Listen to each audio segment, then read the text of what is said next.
For your cheapest and most reliable place to buy FC24 coins, check out MMOEXP.com. Link is down in the description below. Use the code WOLF at the checkout for 5% off your order.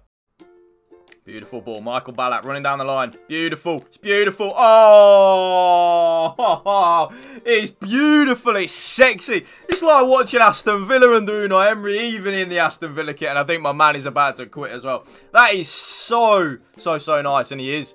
Bye-bye. Yes then, YouTube, the 4-3-2-1 is still meta and probably the best 4-back formation on EAFC 24, even on the new patch. How do you think we're going to get on against Arsenal on Saturday night? Are Aston Villa in a title charge? Let me know in the comment section down below. But drop this video a like for me, drop a comment down below, and if you can hit that subscribe button to my channel, that would mean the world to me. So, the 4-3-2-1, let's get into it. Balanced on the defensive style, 1 trillion million gazillion % by the way, YouTube. Defending on this new patch is probably a little bit harder than on the old patch. So because of that, I would stay well away from press after possession loss and pressure on heavy touch. I just don't think it's very good on this new patch at all. I was actually very much experimenting pressure on heavy touch on this 4-3-2-1 today. I don't like it, and I don't know whether any of you agree as well. Let me know in the comment section down below. Do you find that if you use pressure on heavy touch on this new patch, that your stamina actually gets drained a hell of a lot more than it would normally do as well? So that's why I would stay well away from it. Balanced, 100% the way to go. The defensive width, I've actually gone very narrow. So if any of you don't know what happens on this new patch, your defenders will automatically try and go out wide and leave a big gap in the middle of the pitch. I don't know why they've tried to do that, whether it's to try and combat the switches of play in the byline meta, but because of that, I've gone all the way down to 40 on the defensive width. Very narrow. Nice. Being a little bit more narrow with the defensive width really does help there. But if you still find that you are conceding goals from the byline or like in the middle of the pitch, I would even recommend 35 width. I actually really like 35 defensive width. I just think sometimes it can be a little bit too narrow. That's all. So that's why I'm using 40. It's very good. And I think on this latest patch, 40 defensive width is probably going to be that happy medium G spot. The defensive depth, I would normally say you've got 2 options because 71 depth is now completely gone. 71 depth is completely dead. It does not kill your opponent's offensive AI. Doesn't do the automatic offside trap anymore. So fair play to EA for nerfing the 71 depth. Even though I used it, it was one of them things that I used it because I felt like I had to. I didn't really enjoy using it, but it was just really the best thing to use.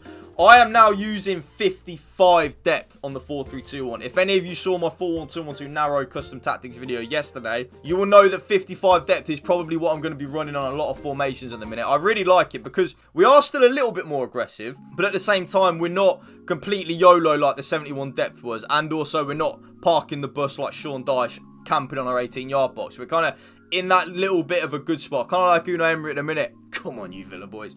I really like that 55 depth. Let me know in the comment section down below though what depth you do use if it is not 55. Nice. You see there that 55 depth. Even though it's not the 71 depth, we are still a little bit high. The offense's build-up play and chance creation is balanced and direct passing. Yes, it is still balanced and direct passing. I was experimenting today, though, fast build-up and balanced. That's good.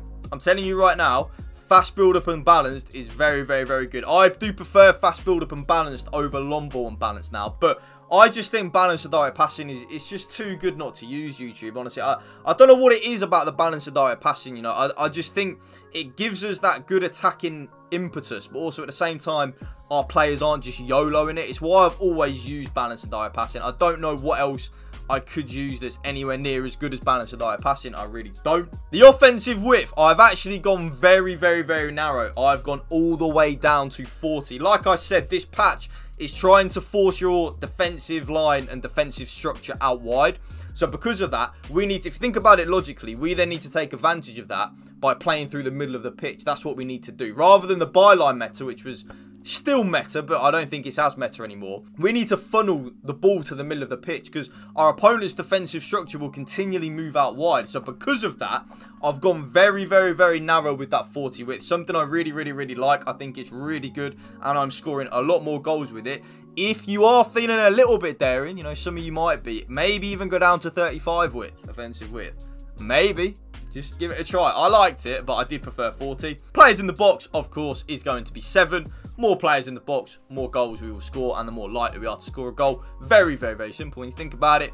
2 corners and 2 free kicks. Custom tactics done. Let's get into the player instructions. Both my striker and my right centre forward are on exactly the same as they were pre-patch. So they are both on stay central and getting behind. And then you see my right centre forward again, stay central and getting behind. Remember, I am still defending in the 4-3-2-1 in a 4-4-2. So because of that, the right centre forward needs to be the one that's on stay central and getting behind to defend as the second striker in the 4-4-2.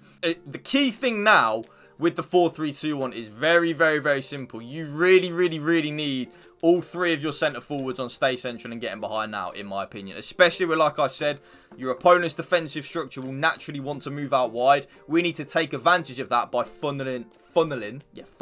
Yeah, by making everything go through the middle of the pitch. Think of it like tunnel vision. We go very narrow with it. Go like a Christmas tree, you know.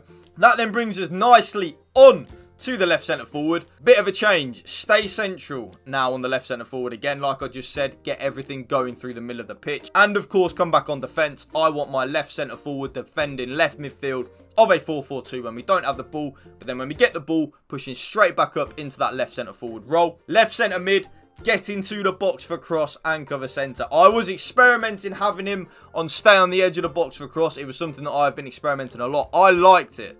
I'm telling you right now, maybe as I get more used to this patch, that is something that I will incorporate into the game and the custom tactics at a later date. But right now, I still really like having that left centre mid on getting to the box for cross and cover centre. Very attack-minded. I want him in the box, scoring goals, getting assists, being a nuisance to my opponent, you know. Middle centre mid, stay back while attacking and cover centre. I was about to say, think of this midfielder like the Rodri role.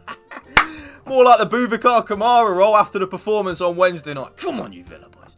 So have that player there, getting the ball off the back 4, giving the ball to the better players in the attacking third, also mopping and sweeping everything up in that CDM role. Probably the most important player in the 4-3-2-1 is that middle central midfielder. That player needs to be able to defend well and also get about the pitch. So he needs to be big but also quick. Right centre mid, completely default settings, including cover wing. Because remember, my left centre forward will tuck into the left midfield of a 4-4-2 when we don't have the ball. So my Michael Ballack, my right centre mid, will push ever so slightly wider to the right midfield of a 4-4-2. But then when we get the ball, he will push straight back into that right centre mid role. Very, very, very effective. Like with the 4-1-2-1-2 narrow yesterday and the 4-3-2-1, as always, my right back is the one that's on stay back while attacking, because I then attack with my left back. My left back is the one that is on join the attack and overlap. Last but not least, my goalkeeper comes for crosses and sweep the keeper. So let's get into the gameplay clips. That's what I'm talking about. Funnel it through to the middle of the pitch. Suker's in. Oh, come on. You got to be scoring that. Come on.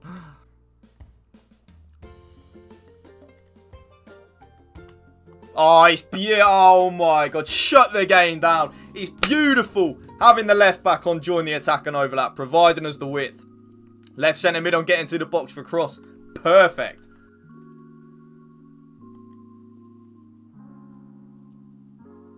Beautiful ball. Michael Ballack running down the line. Beautiful. It's beautiful. Oh, it's beautiful. It's sexy. It's like watching Aston Villa under Unai Emery, even in the Aston Villa kit. And I think my man is about to quit as well. That is so nice. And he is. Bye-bye. That right there is my brand new updated 4-3-2-1 custom tactics video for you. If you did enjoy this video, YouTube, please drop it a like for me. Drop a comment down below. And if you can hit that subscribe button to my channel and hit that bell so you never miss a video of mine, that would mean the world to me. Thank you for watching. Remember, spread the love and positivity. PMA, positive mental attitude. Peace out. One love.